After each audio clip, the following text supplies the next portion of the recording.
One of the favorite atheist tropes, offered as they always are without evidence, is that people only embrace their religious beliefs because that's how they were raised. No?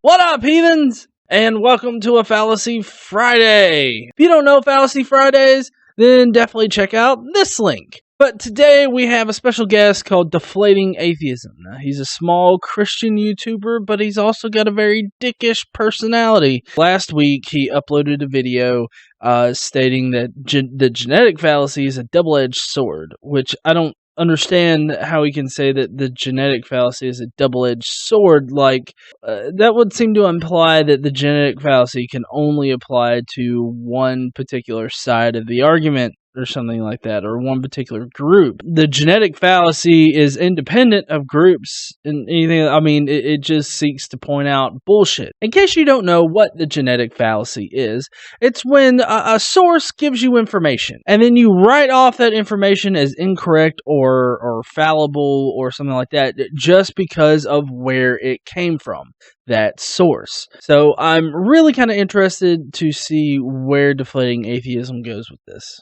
One of the favorite atheist tropes, offered as they always are without evidence, is that people only embrace their religious beliefs because that's how they were raised. That's not actually what the whole argument is. You're presenting a straw man at this point. This is a fallacy. This isn't even a genetic fallacy, though. I think that what you're confusing with is genetic being that where you're born or something like that, or who you are.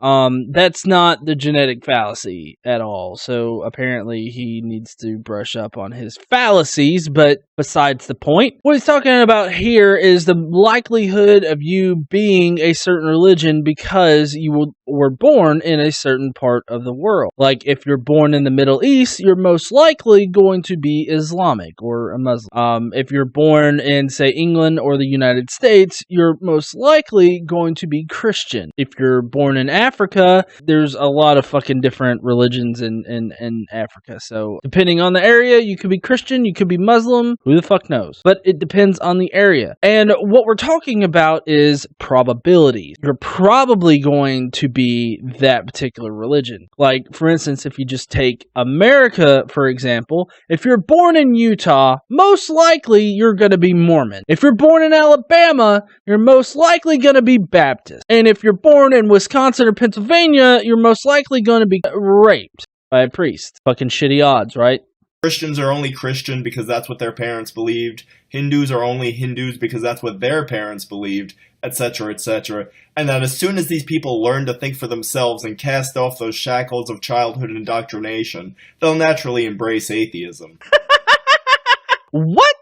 No, that's not even what we say. I mean, there are plenty of Christians that defect to Islam, and there's plenty of people in Islam that defect to Christianity. And then, you know, there's Hindus that defect to Christianity or Islam. I mean, it really, at that point, it's kind of like a very thin membrane as to where people go with their religious belief. It's actually very hard to get somebody to think to the point of leaving the religion, because most of the time I would expect people to shift religions, or in the Christian faith they shift denominations pretty regularly. So it really is kind of a straw man to say that atheists say this, because atheists don't say this. I've never heard that argument being made, like, ever. In case there are atheists out there that are saying, well, as soon as you wise up and think for yourself, you'll become an atheist. That's a rather extremely positive look on it.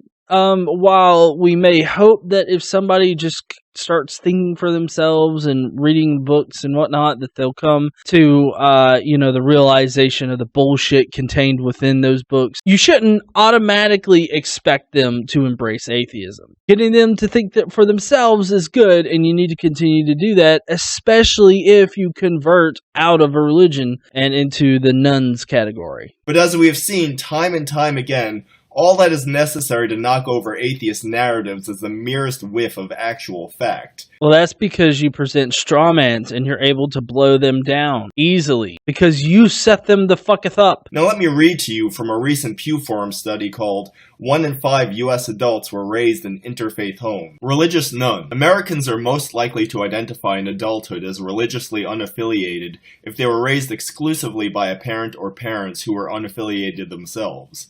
Indeed, among adults who say they were raised either by a single parent who had no religion or by two people who were both religious nuns, a solid majority, 62%, identify as nuns today. Okay, it's only common sense to expect parents who are religiously unaffiliated to not make their kids religiously unaffiliated. But you see, the difference is that the religiously unaffiliated parents allow their children to explore religious ideas. They don't push any kind of certain position on the children. They just let the children be fucking children. I know because I'm religiously unaffiliated. I'm staunchly atheist, and I try my best not to bring up religious shit around my son. Like, sometimes it happens, and there have been some questionable times where Xander has said things like, I'm an atheist and whatnot. And I strictly say, look, you're too young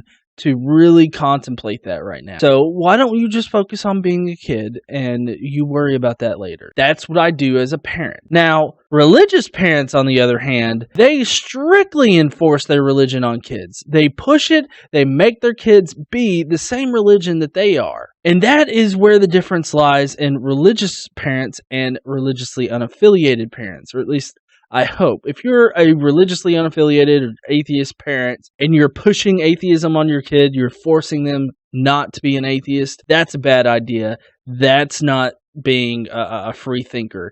That's that's really anti-humanist of you, I would say. That's where the difference is. It's totally reasonable to expect parents to raise children in the faith that they are in. Religiously unaffiliated parents just don't push religion on their kids, so they in turn are subjected to this particular hypothesis as well. So it would make sense for religious parents to do this. So as we see, people raised as religious nuns tend to grow up to be religious nuns, just as people raised as Christians tend to grow up to be Christian. Again, just to specify, this is absolutely not the genetic fallacy. At this point, we could just do as the atheists do, and claim that these religious nuns were brainwashed by their parents. But significantly, 38% of people raised as religiously unaffiliated later embrace a religious category. In fact, the religiously unaffiliated, atheists and agnostics in particular, have historically always had just about the lowest retention rate of any religious group, meaning they are just about the most likely to change the beliefs of their upbringing in adulthood. Okay, well, I haven't seen these Pew results before, so most likely it's because, for the most part, we don't give a shit. Like, we don't care if, like for me, at least, I don't care if Xander grows up and he becomes religious. I really don't. I would hope that he wouldn't succumb to that, but, it's up to him as to whether or not if he wants to be religious. And I would say that's probably why the retention rate is low, I guess. We're only seeing the first generation of children that were brought up as religiously unaffiliated. And my best guess would be that the parents of those children that were raised religiously unaffiliated and then became religious afterwards are in full support of them doing it. Now, it depends on what kind of theist that you turn into. If you turn into a jackass like yourself here, I think that their parents would have a problem with that. If they practice their religion in a way that doesn't force it on others, I don't see religiously unaffiliated parents really having a fucking problem with their kids being religious. We just don't fucking care. And so we don't fucking care about the retention rate at all. This quite literally isn't like a numbers game. Like, I know that atheists and secularists like to fawn over like Pew results and whatnot. It's not a numbers game. Like, I don't care how many people turn away from their religion, and it's not my goal to turn people away from their religion. my goal with this channel, with my Facebook page, which all with everything that I do, is to support those that are in situations where they can't really speak up or they feel alone. Like those are the people that I'm wanting to help in these situations. And you presenting these straw men, making people feel like shit when they really don't need to feel like shit, is kind of a douchebaggery, move on your part there, Deflate. Here we see 6 in 10 raised exclusively by nuns identify as nuns today, matching retention rate for those raised exclusively by Catholics. And as we see, 62% of those raised unaffiliated grow up to be unaffiliated, but 79% of those raised as Protestant grow up to be Protestant. So when people cast off the shackles of their childhood indoctrination, to use the atheist preferred phrasing, they tend to do so away from religious disaffiliation and towards Christianity. Now it's true that in recent years there's been an uptick in the number of religious nuns, and so this fact can be confusing for those who claim the mantle of reason and rationality and yet struggle with basic math. The fact is, a smaller percentage of a larger number, that is, the number of people raised as Christians who reject Christianity in adulthood, can be larger than a larger percentage of a smaller number, that is, the number of people raised as religiously unaffiliated who later embrace a religion.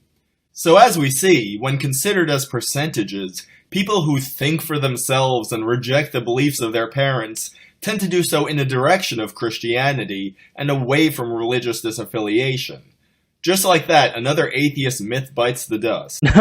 No, you did not blow down a atheist myth. It's not a myth. It's only a myth because you set up the straw man and wrote myth on it, and then you blew it down with a fart. It is true to say that the Pew results that he showed here shows a large number of religious people. Those that deconvert out of the religion and into the nuns category is pretty small. While it may be true that there are more people leaving the nuns category and going back into a religion, most likely those in the nuns category don't give a shit, whereas the religious people do heavily give a shit that people are leaving the religion. And you can tell this by looking at news and articles and whatnot, and people that are screaming that we're going to a godless nation, but yet apparently people are deconverting out of the nuns category and going back into religion more. I don't know. But in any case, this is not the genetic fallacy. Nothing that he said in his video was the genetic fallacy at all. So yeah, you get 3 strikes here, Deflating Atheism. 1, for setting up the straw man. 2, for figuratively blowing down your straw man and praising yourself for it. And 3, for being completely fucking wrong about the genetic fallacy. Go to yourlogicalfallacyis.com, bone up on your fallacies, and then let's try again in a week. Let's try that. I hope you guys liked this video. If you did, hit that like button down below. Don't forget, on the end card here, help me out. Click one of those videos there at the end, and don't forget to subscribe. I'll see y'all later.